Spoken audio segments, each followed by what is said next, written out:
शेतकऱ्यांसाठी 24 ऑगस्ट आज महत्त्वाच्या 15 ठळक बातम्या। सोयाबीन बाजारात येण्यापूर्वी दरवाढ करा, अन्यथा शेतकरी सरकारला जागा दाखवतील। डॉक्टर अजित नवले यांचा थेट सरकारला इशारा। नागपूर येथे 31 ऑगस्टला लाडकी बहीण योजनेचा टप्पा 2 चे आयोजन। 15 लाख पात्र लाभार्थ्यांच्या खात्यात जमा होणार थेट रक्कम। शिंदेंचे भाषण सुरू असताना बहिणी घरी निघाल्या म्हणून दादांनाही दरावरून माघारी। महायुतीच्या शक्ती प्रदर्शनाला बसला मोठा फटका। नाफेडचे सोयाबीन खरेदी केंद्र त्वरित सुरू करा, मूर्तिजापूर तालुक्यातील शेतकऱ्यांचे उपविभागीय अधिकाऱ्यांना निवेदन।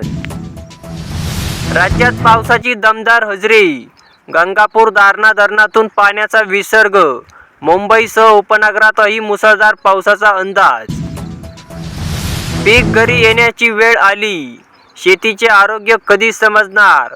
शेतकरी बांधवांना हमी मार्गदर्शनाची गरज, यंत्रणांची अहवाल तपासून देणे आवश्यक। उंच सोयाबीन आणि पिवळा धमक भुईमूग। हातकणंगले तालुक्यात खरीपाचे चित्र बिकट, जादा पावसामुळे उत्पादन घटण्याचे संकेत। शेतकऱ्यांच्या ताटात माती कालवण्याचा प्रकार, बफर स्टॉकचा कांदा बाजारात आणण्याच्या हालचाली। शेतकरी संघटनांनी केला तीव्र विरोध। सरकारला गुडघे टेकायला भाग पाडणार, हमीभावाच्या मुद्द्यावरून राजू शेट्टी आक्रमक।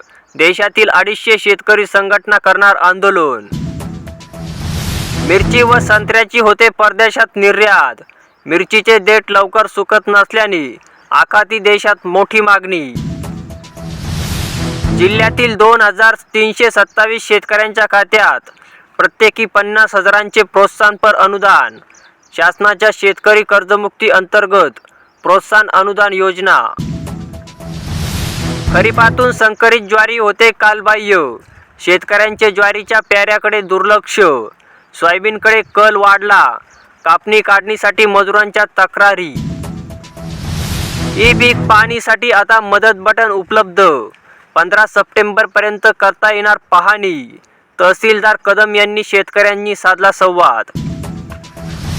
वयोश्री योजनेचा अर्ज नोंदणीत लातूर जिल्हा राज्यात 3ऱ्या स्थानी, 30,000 अर्ज प्राप्त, अर्जाची छाननी ही सुरू।